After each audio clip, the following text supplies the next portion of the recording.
Okay.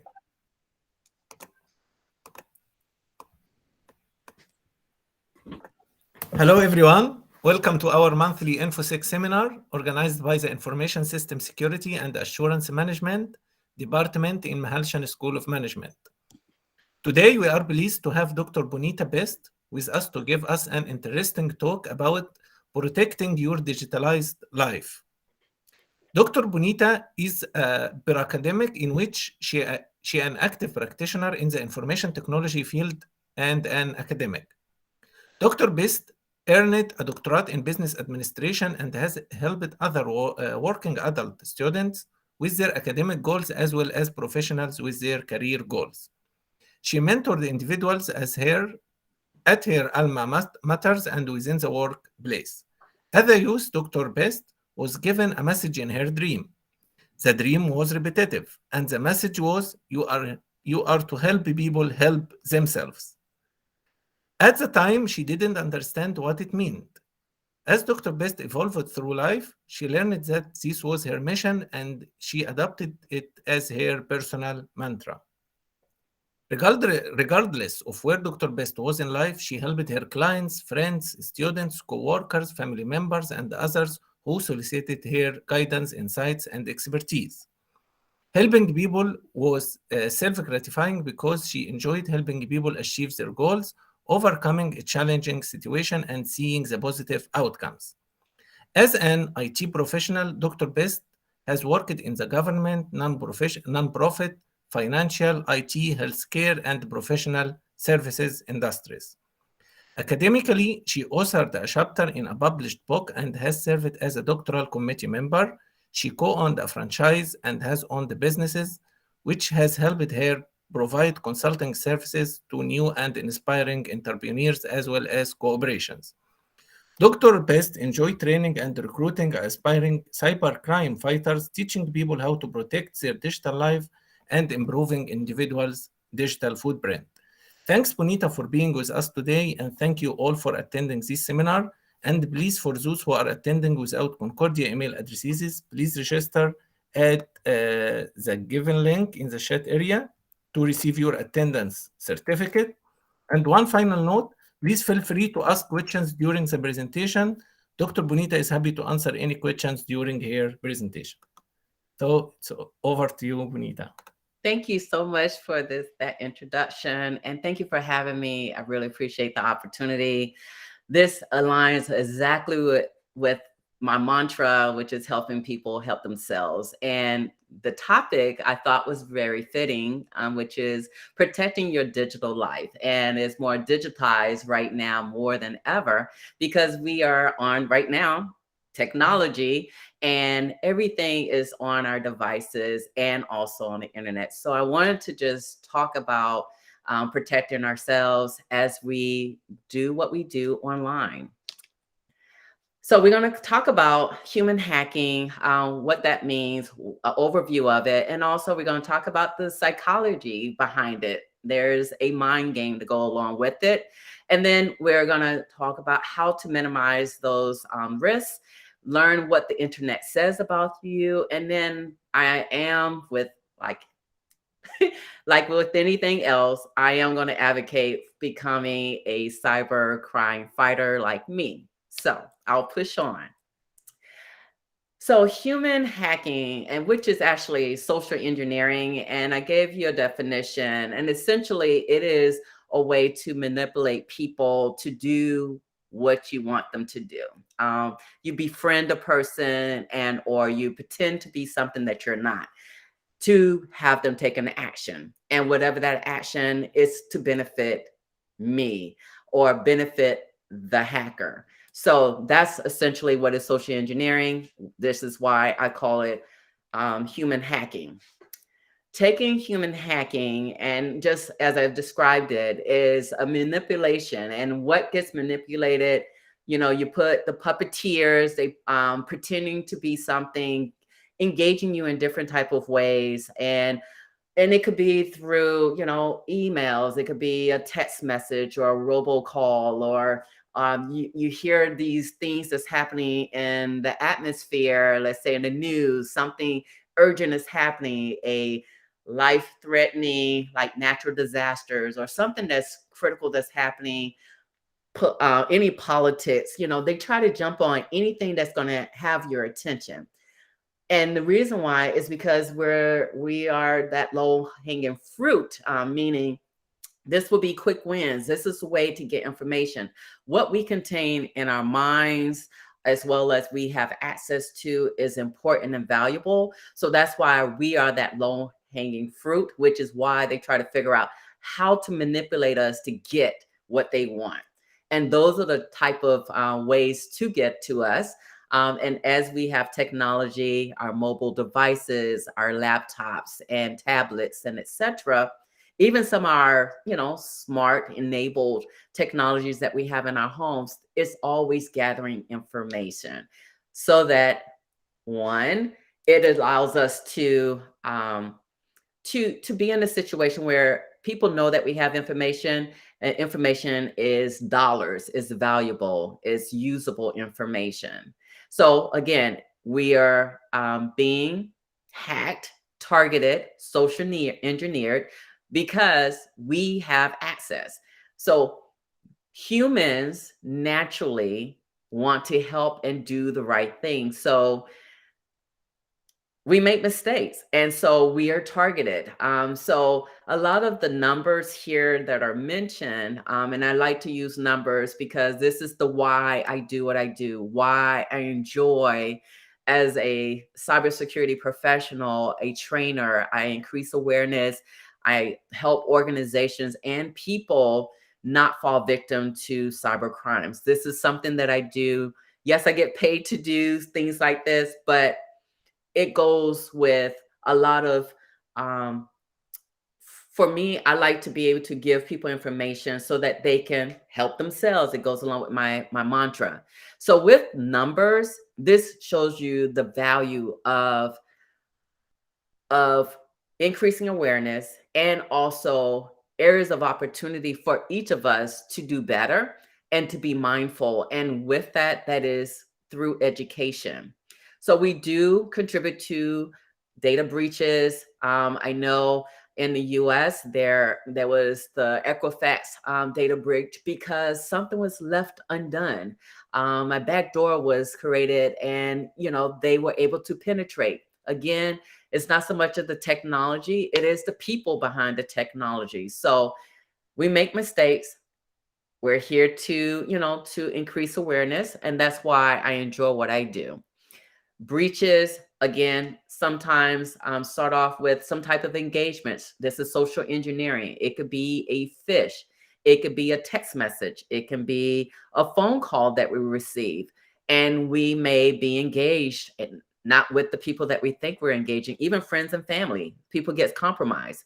So with that, these are cyber attacks in different ways. Sometimes we are our own worst enemy. Sometimes we're not paying attention. We're moving so fast. And I put in a particular stat, since I'm talking to in the education, higher education industry, we're talking about breaches. And so with that, I put a quote, a stat in there where one of the major things that they are find in the education for colleges and universities is that we mistakenly select the wrong email address to send a communication that may be internal, or we may put the wrong attachment. That happened to me today with one of my vendors. They sent me a communication, addressed it to me, "Hi, Bonita," and I knew it was for me. And the details of it was for me. However, they put the wrong attachment on there. They put their client's attachment of their invoice, and I now know what their pricing models is in comparison to mine, but I let them know that, hey, you sent me an attachment. It's the wrong one. I've deleted it on my end. I've erased it. But again, that's a prime example. It was not in the educational industry. It was actually in the financial services industry, which is what I'm supporting right now. But I wanted to put that stat in there because we do send emails, we do send communications, and sometimes we need to just pause for a moment, make sure that we're sending a personal email to the personal, the correct personal email address. Or if you're in a workplace or in a school, you're making sure that you're sending it to the correct address. Just pay attention, just like when we're using our cell phones and they have the auto correction. Sometimes I'm like, oh my goodness, I sound like an idiot because it auto correct and it doesn't make sense. The same will apply with, let's say, Outlook and sometimes even Google emails. It automatically put a frequently used email address based upon a few keystrokes, and just take that pause and look at that so that you're not contributing to a data breach. If the information that you send go into the wrong place, it could be sold, traded, and put onto the dark web. So again, the emphasis here are the numbers. I'm talking because I want you to look at the stats and see where you can, if you can relate to any of these and you personally have experienced it. Now, if there are some questions that you have as I go along, please stop me and we can talk about it. So the process here is that social engineers, hackers, scammers, they get information from the various sources. They try to find it on the internet. They try to find it through our social media, whatever we put out there on the public domain. They try to use that information to collect. They try to gather a file on us.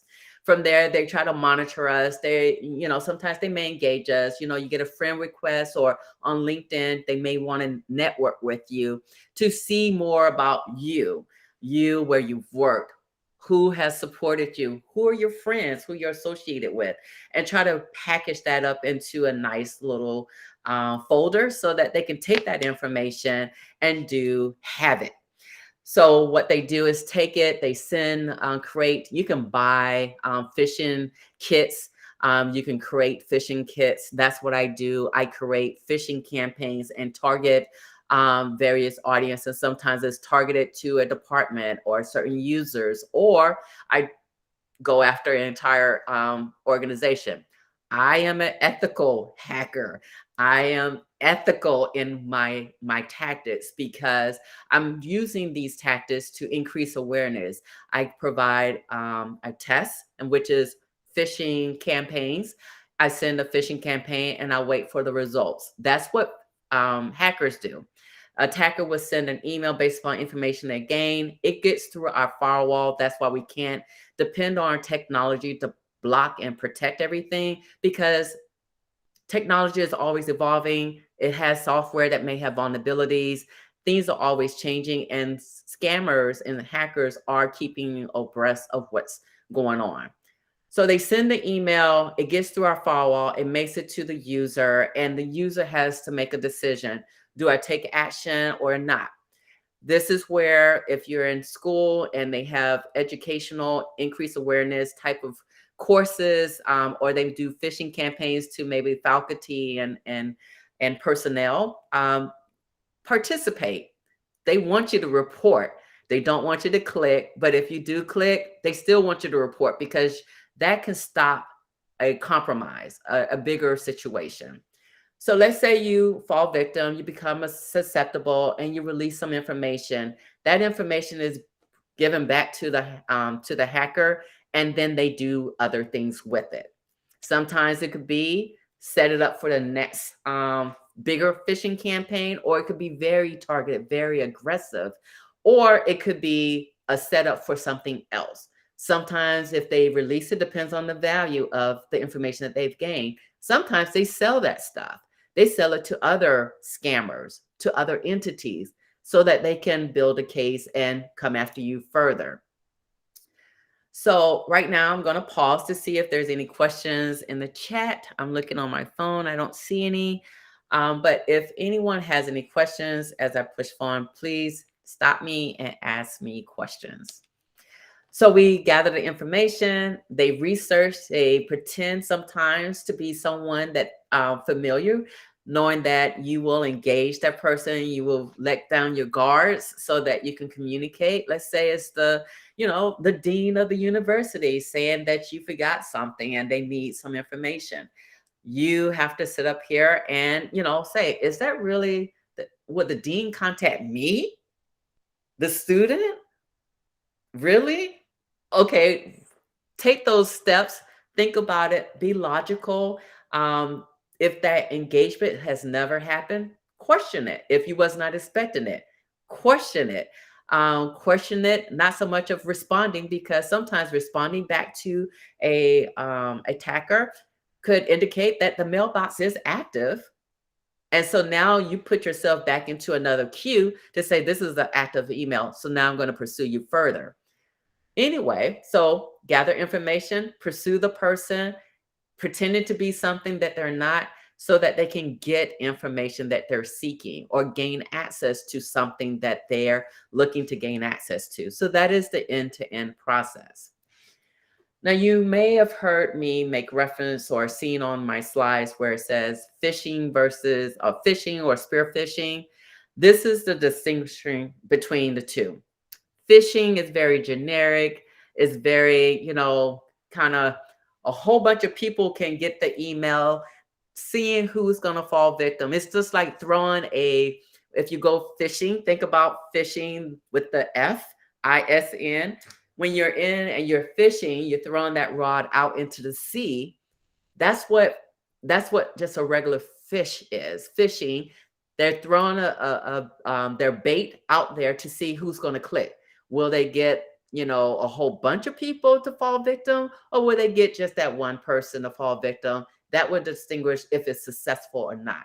A spearfish, which is targeting that one individual or that one department like HR or, let's say, finance or legal, these individuals usually naturally, as part of their roles, collect information, like administration office, financial aid office, collect information from students all the time. So they have to be careful. So it could be targeted to that department, or it could be targeted to your organization, your school, the university, or that company. That's where it could be spearfish versus phishing. Phishing could be anybody in the universe, and it doesn't matter where they are or what they're associated with versus targeted. That's the difference. Now, understanding the psychology behind social engineering. We're humans. We are logical. We have that left brain, right brain. We have emotions. We like to do favors. We do trades. We, share information. We also like to, if you have an agreement, you go into business with a person, or you commit to going to an event, you honor commitment. So they know that we're conscious, we're always trying to appease or try to support or help someone, or to, just be involved, engaged. And so that's where the psychology coming in, because they're playing on our emotions, playing with our thought process. They get to know us, and so they're playing with our brains. So they thrive on our emotions. Sometimes you may have seen, probably on your mobile devices, something where you need to verify and validate, like, for example, I have my cell phone and I get a message from, I have an iPhone, and I may get something from Apple, or pretending to be Apple, and it's a link. They want me to verify something. Do I engage that? No. I'll go to, apple.com to find out if it's something that I need to do, or I'll log on to my, let's say, financial institution. If they're telling me that something is going on, I'm logically thinking this through, and that's where scammers are working on our emotions. Like during the pandemic, we were trying to find out information, what's happening in our areas. We were trying to find out, when are, the tests, when are we going to get those shots? Are they going to be available? So we were clicking on everything, trying to get information, and just was inundated with information from a logical standpoint, but also an emotional, because people are losing their lives to this, to COVID. And so we're trying to find out. So we were emotional during that time frame. So during that time, scammers really had havoc on us on various things.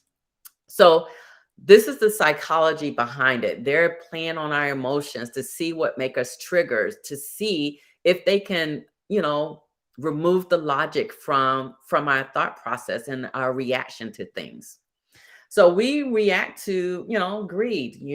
We may have heard stories about people, People may have said, okay, I'm going to sell some secret information for money.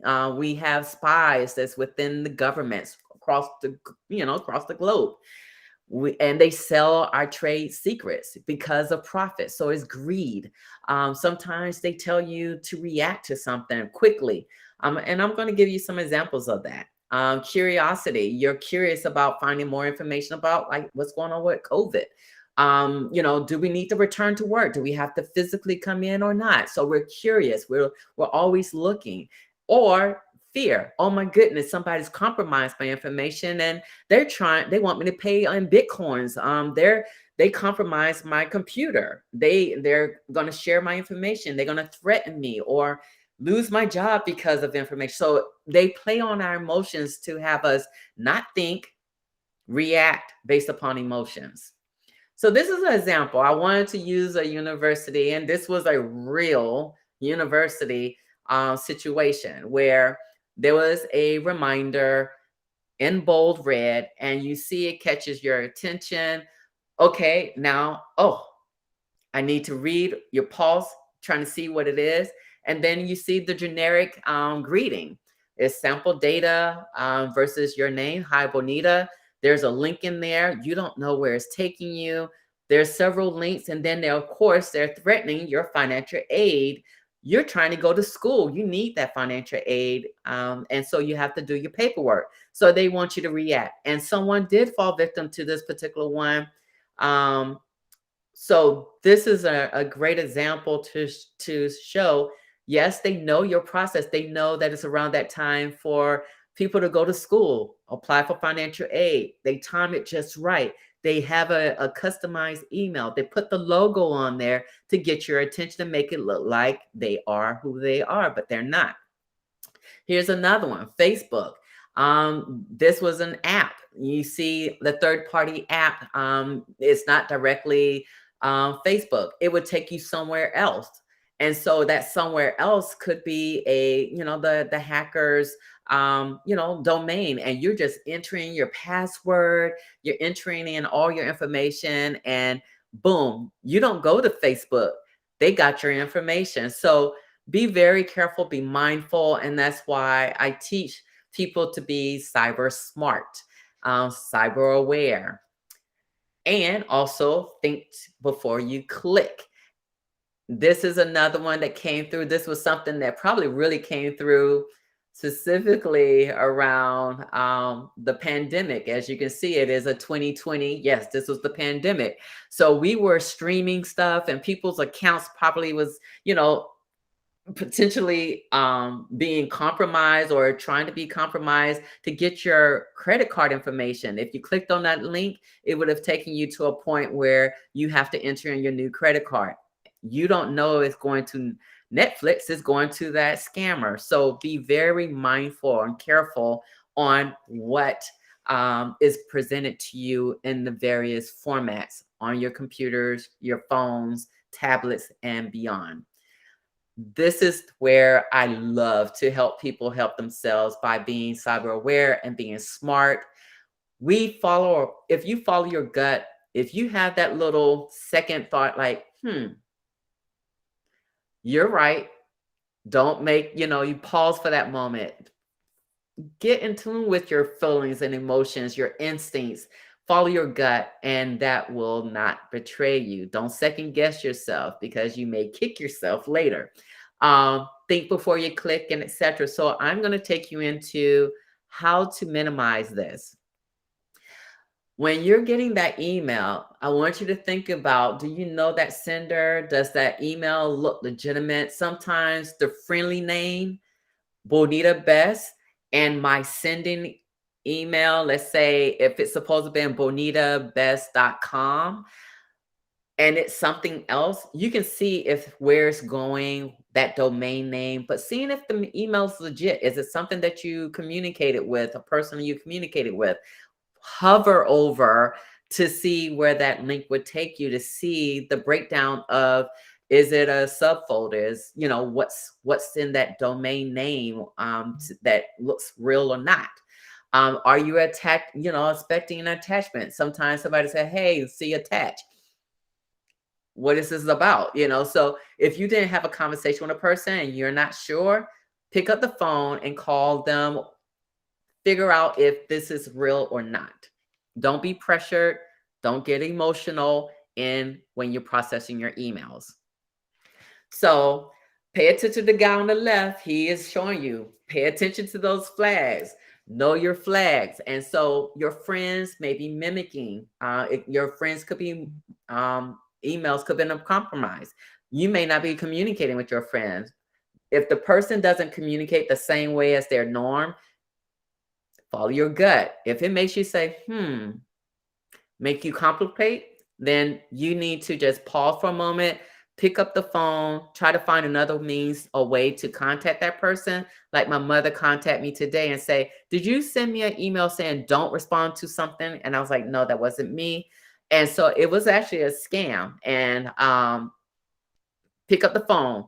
My mother is doing it, and she's a senior. And so I appreciate being able to talk to seniors. I do educate seniors as well as children. I go into schools and teach them, and professors and teachers. So in this case, your friend may not be your friend. The dean may not be the dean. So be careful, pay attention, follow your, keep your emotions in check. If they're heightened, pay attention. That's a red flag. If it's urgent and you're not, pay attention. If you want some money, share it. No, I'm just kidding. Just pause. Don't be greedy. See if this is real or not. They want you to react. So you get the picture. I just want to let you know there's different ways that people will engage you. They try to get you to lower your walls, forget all the training that you've gained, and to second guess yourself. So follow those red flags. Know those red flags. I'm giving you some examples, and I want you to take your phone out at this time. Usually presenters don't want you to look at anything else, but I welcome you to, and in other sessions, usually a little bit longer, I take people through their phones to talk about the different areas, how to make adjustments to their privacy settings, because that's key. We share our locations naturally. Those are informations that is given to applications. Some applications collect that information. Facebook, in this case, I use my phone to show you how to go in and make adjustments to your your privacy settings. What friends are able to attach you to an event or a picture. Sometimes if, like for me, when I was in the government, of my security clearance, I need to make sure that I was not associated with the wrong thing. I really tracked what my association. I removed tags off of things that's not associated with me. So this is the area where you can go into your phone, you can make the adjustments. There's also ways to do it on your desktop too. Go into your privacy settings and just settings, and you make those adjustments for your privacy. And when was the last time you've changed your password for Facebook? Change your passwords. That's your action item for today, is to change your passwords if you have not changed your passwords since you've established your account, or in last year. Or I do mine on a quarterly basis, and that's my rigor. And I do a clean slate always on my birthday. All my applications. So this is the area where you can make the adjustments. You can look at your phones and start making those adjustments. Also on LinkedIn, LinkedIn is a professional network where we do want to network with others. There's a lot of information that's out there is available. We want to be careful of who is associated with us. Also, how much information are you giving? On LinkedIn, I went through and I had a conversation with some colleagues, and I said, look, you put our technology out there. Why would you tell people what kind of technology we're using? Take that out. I know that you want to say, I have skills in that, but you can have that in a verbal conversation when you're interviewing for a job, or when you're inviting that third-party vendor in to talk about your technology. You don't need to let the world know what technology you use, because you're giving information, insider information about an organization that you could be contributing to a hacker building a folder on your organization or people that's associated with it. So this is a step. If you have LinkedIn on your phones or on your desktop, you can make the adjustment to be invisible, anonymous. You can see and pay attention to what, your information out there. You're looking at people, you're looking at different things. You can make adjustments, and that too, you can change your password. I'm also giving you areas where you can on your smart devices. This is an iPhone where you can make sure that you have your mobile device protected. You can look at your phone, make those adjustments, go in your settings, and look and see how if you have your password set. Some people, I think it's like 17%. Last that I saw, 17% of users do not have a password. On their smartphones. Go in, your smartphone has everything. It has access to everything. Sometimes you save your credit cards on there. Sometimes you save your passwords on there. Sometimes you save other things. So protect it by putting either facial recognition, some bio, fingerprints, passwords, or what have you. Also, although I'm iPhone, I spread the love to Androids. And so do the same thing, making sure that you have a way to protect your device. Device is like a little computer in our pockets that we take everywhere, and it's accessible. So we're connected all the time, which is why we could be manipulated. That's the puppeteering, because we carry information with us at all times. We have access to everything. So enable your password. And this is where you can go and make those adjustments in your settings. This is continuation. Oh, and one thing I want to highlight here is for Androids, you are able to lock your SIM card. So this is where you can make the adjustments there for your SIM card. Now, the internet, and I keep making reference to it as people build, the hackers build cases, folders for the individuals. The internet knows everything. I know when I was in college, there was, the internet was limited to the government and schools. Now it's available to everyone. So we are an enabled society. So we have smart devices in our homes. We have smart devices with us all around us, and with us, we carry it everywhere. Even our cars have some enablement. So we're feeding the internet with information on a regular basis. We are agreeing because we don't always read the terms of agreement, how they're handling the data, sharing information to their marketing teams. They're not only sharing information about how you're using it or problems that you have using the technology or the application. We're feeding information. So again, take a moment, go into your settings and see what you're sharing. Are you sharing your locations to all these apps?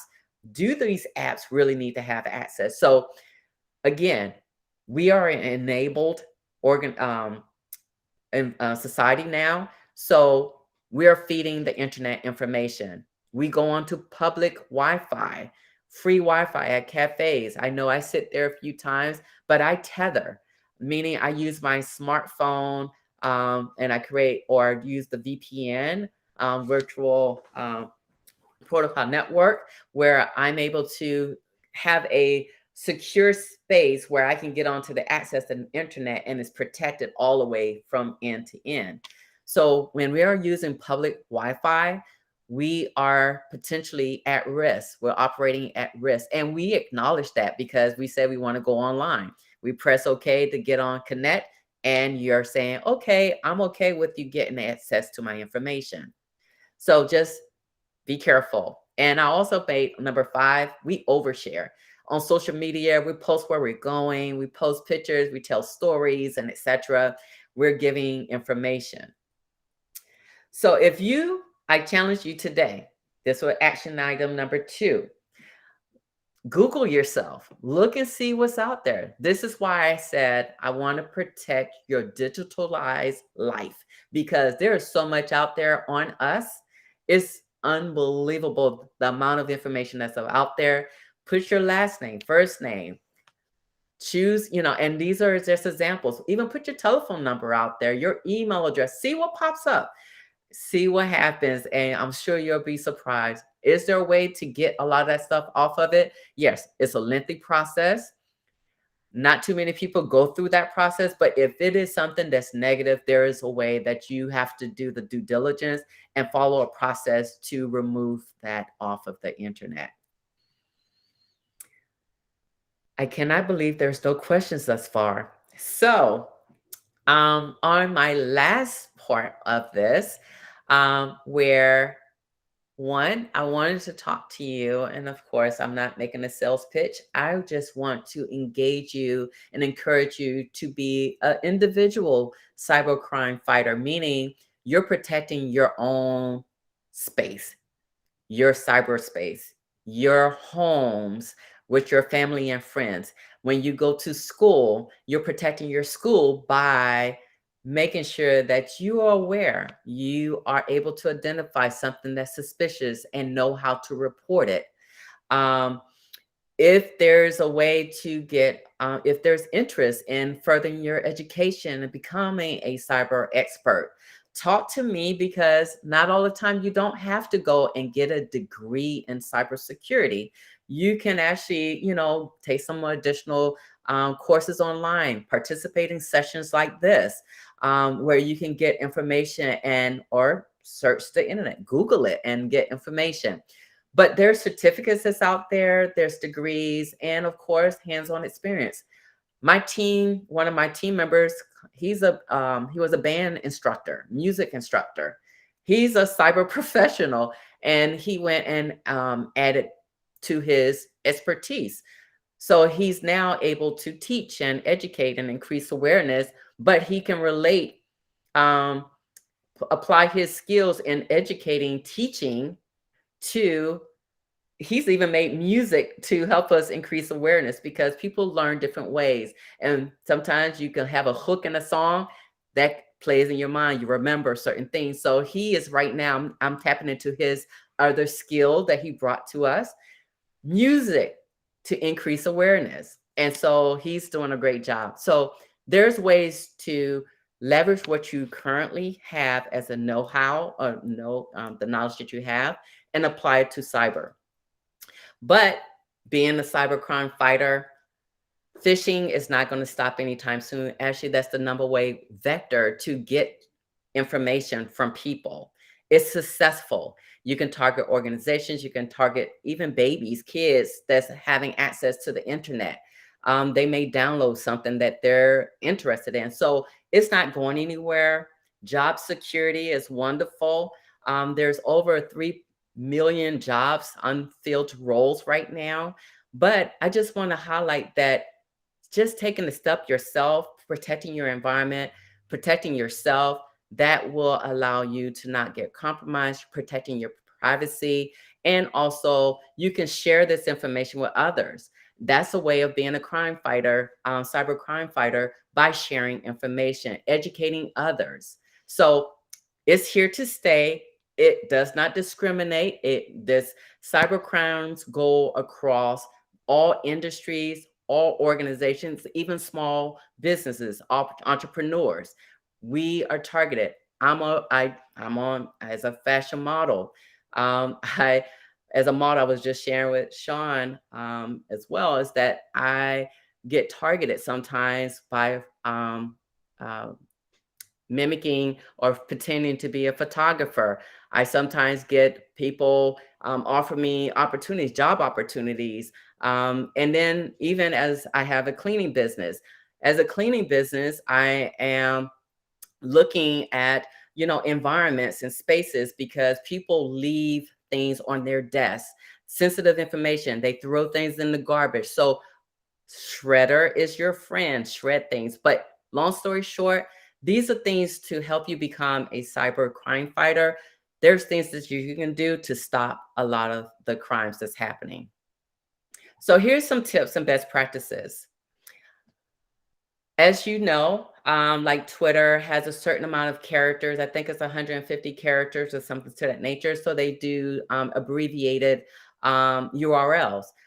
You don't know where these links are taking you. So these are ways to expand the URLs. When you see these abbreviated ones, these are some examples of how you can expand it to see where those URLs are going to take you. On our smart devices, you see those abbreviated URLs. You can also, on a note here, you can do you can put if you can't remember all these different ones, you can go to shorturl.com or expandyoururl.com and put that URL in there to see where it would take you. I think I see a question. Bonita, yeah, there is a question, yeah. Okay. Can you recommend any resources or tools for learning more about cybersecurity and how to stay up to date? Yes, there are books, but I would encourage you to go online. I subscribe to the dark web. The dark web, there is a website that's called the dark web that tells you a lot about cybersecurity attacks that's happening. I also have some vendors that I follow. I have memberships with like ISAC because I'm in the financial services industry. That is a financial industry knowledge sharing platform, but there are several places that you can get information. Even on LinkedIn, they do have communities available for learning more about cybersecurity. And also there's auditable books that are online that's available. So there's many, many tools, but I do subscribe to the dark web because I like to be aware of what kind of compromises are out there. That is a blogging site. So you do get it from trusted resources that's highly vetted so that information is aware. For cybersecurity experts like myself, we go there to learn. Let's see. I personally watch out cybercrimes news different. Yep. Security blogs. Yep. That's me too. My team and we have days that we just do global threat intelligence searches. We find out what's happening in the world, not because I have a team, I have a global team. I have 12 nationalities on my team. So I want to know what's happening in all over the world. So things that may be happening in the APAC region may not be happening in the US. So I will, send communications to increase awareness. For example, I'm talking about tax season coming up. Well, we're in it now, but tax season's right now. I use the analogy of farmers. Farmers, if you think of a farmer, they have seasons that they are, cultivating the land and trying to get it ready for their harvest. That's what's happening if you think about cybersecurity, cyber criminals or scammers, they are harvesting. They're constantly looking for information. So they're canvassing the internet, seeing what's available, being friends with you on social media, trying to get information. And then they're going to drop those seeds for the harvest to see if they can have a nice crop that is going to be beneficial that they can sell or they can use for future engagement. So if you think about a farmer, think about it from that capacity. I try to give analogies so that you can relate to it. So best practices, don't click on things. Don't respond to an email that you want to seek clarification if you don't know who that sender is and you wasn't expecting them. Be careful, protect like that privacy, that personal space, protect your cyberspace as well. Let's see. I see a question. The following begins offer emphasis. Oh, that's wonderful. Yay. So I'll make sure I tell people. But there is a Bachelor of Master's degree starting in September in cybersecurity. That's awesome. Yay. It's not going anywhere anytime soon. So definitely, even if you don't want to major in it, attending classes, they increase your knowledge. They help you be a cyber crime fighter. But back to the best practices and tips, keep your software up to date. Remove things that you don't need. Let's say I revisit on train rides, long rides, plane rides. I go through my apps to see what is being used or not. I remove stuff that I don't use. I don't want it on my phone. I don't want it on my devices. I change my passwords frequently. I talked about the VPN with you guys. I don't go onto a public Wi-Fi or free Wi-Fi. Nothing is free. There's risks associated with it. I want to say thank you, thank you, thank you. We have a few more minutes, but I want to say thank you so much for this opportunity. I hope I've increased your awareness a little bit on a topic or two. I know I gave some action items. Usually you don't get a presenter that gives you action items, but I think it's in your best interest to protect your digitalized life. So I'll open it up for any questions. If you can come off of mute, I welcome that as well. And I'm gonna stop sharing so I can see your faces and engage you if you don't mind. Thank you. Thank you so much, Dr. Bonita, for this interesting presentation. So I think we have a question. Mm-hmm. I was late to the presentation. So the presentation. Uh-huh. Oh, wonderful. Hey. Okay. Yeah, see you on the runway. Yeah, so but yeah, and I'm gonna tell you, as a security awareness trainer, one of the things that I try to do is when I have a platform like as a model, I've used that on my social media. I give them little tips. Sometimes I show some of the emails that I get from scammers and just make it public so that people will know. I put the red flags. I'm doing that twirl around to give the red flags to people and saying, hey, don't fall victim. I give pointers to people. One of the things that I'll also do for the company that I work for, I go around and talk to individuals about cybersecurity opportunities. I talk to high school students about, just being aware. They are, our future. They're going into colleges and universities. They're going into the workforce. And so I want to empower them with knowledge so that they are aware and they can protect not only themselves when they go to home or go to their workplace or even at school. They are not contributing to a growing problem of weakness being a human a weakness in or organization. They say that people is a weak link, and I want to reverse that. That is my challenge, my charge. That's what gets me up in the morning, because I want to make sure I empower people with information and give them tips and tools. And if you don't mind, I want to rip some of this stuff out of my presentation and send it to you through the proper channels, so that those who attend, they will at least have some of the tips.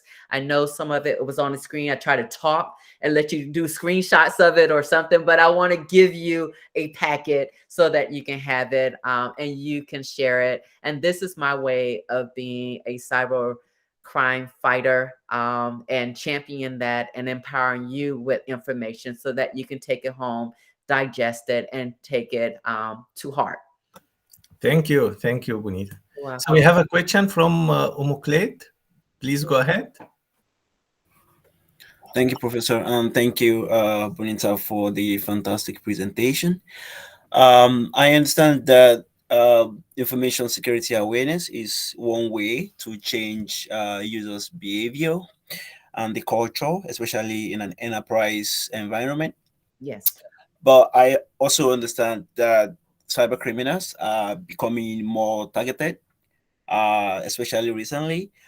And I'm going to share a scenario that happened to myself personally. So I placed an order on Walmart, Mhm. and it's a third party was going to fulfill this order, not Walmart by themselves, and the order was supposed to be fulfilled by the Canada Post, and I got this text with a link in it that my order was delayed, that I should complete this form to things along those lines. And really, my order was really delayed, right? Mhm. And it's was so, I mean, real that I tried to analyze website and all of things along those lines, and eventually the order got cancelled. So it makes me feel that perhaps there's an insider in between those organizations. But my question is, in this world, especially with the advent of ChatGPT and advance in AI systems now, Mhm. how can information security awareness professionals make their information awareness agile within an enterprise settings to keep up with the speed of the cyber criminals? Yeah, so that's why, as for me and my program, we're not just compliance oriented. We are everyday, all day type of security awareness training program. So we are ongoing. We do. You made some. I took a little note about to talk about third party risks. The third party that was involved. Now we are as good as our environment. And so, as we introduce third parties into our environment, we have to make sure that they're following, like say the NIST 853 that is around the national um, standards surrounding technology. Most companies are adhering to it. The government is adhering to that. There's different standards and guidelines and recommendations that we need to adhere to. So we need to make sure our third-party vendors are adhering to that as we attach to them. You, in the case of an invoice or expecting a package and you're getting something from, let's say, DHL or FedEx or some other type of delivery, and they're saying, here, click a link and track where your stuff is. Those are very tricky. They are getting through. That's why some organizations, like, for example, one of my clients implemented the Office 365 Advanced Threat Protection, ATP. And that will allow them to not only look at screen attachments, but it also look and see if the link is malicious. So what it does is put a wrapper around it. It compares it against a database to see if it's malicious or not.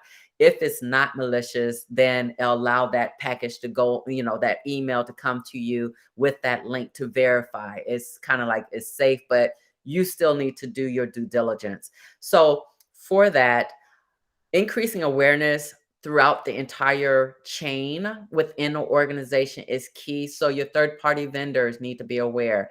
Your the users need to be aware, and increasing and monitoring the technology, the evolution of technology, the features and functionality of technology. So as an example of the Office 365 Advanced Threat Protection that was implemented, it helps, but it doesn't protect 100%. That's why humans put in the energy and the efforts into the people, we are able to capture and stop those things, because the technology is going to change. The scammers are going to get more sophisticated. They're not speaking broken English. So for that, we just have to constantly increase awareness. I see a raised hand. Yeah, go ahead, Rachel. Mhm. Good afternoon. I had just a quick question. I was wondering if you had any experiences where during a phishing campaign someone felt targeted or ashamed or anything like that, and if so, how you would handle that. Yes. So actually, our former president of the firm where I work, that got an email. It was called sex. It was bad. I'll just say that it was really bad. It was one saying, he visited a whole bunch of pornography sites, blah blah blah, and they were going to release that to the world.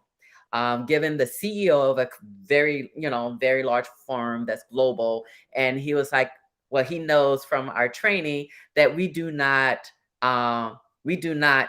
pay. We do not pay. So regardless of the threat, regardless of the situation, We told them, you do not pay the Bitcoins, you do not pay. And let's see how this goes. No, we don't want to be on the Wall Street Journal page. We don't want to be on the Washington Post or New York Times or anything like that, or CNN. We don't want to be on it. But what he did was reach out to us and ask the question, what should we do? And so I did get the SOC involved, and we were able to see that it was an idle threat, but we really didn't know. But we was bracing ourselves. We had marketing there on site to see if we need to do any house cleaning or anything like that. So that's what we were able to do. Great. Any more questions? Okay, thank you again, Bonita, for this great presentation. And thank you all for attending this seminar. And we wish to see you all in our next InfoSec seminar on Thursday, April 13 at 12 p.m. Thank you. Thank you. Appreciate it. Thank you so much. Have a great Thank you weekend. so much, guys. Thank you. Thank you.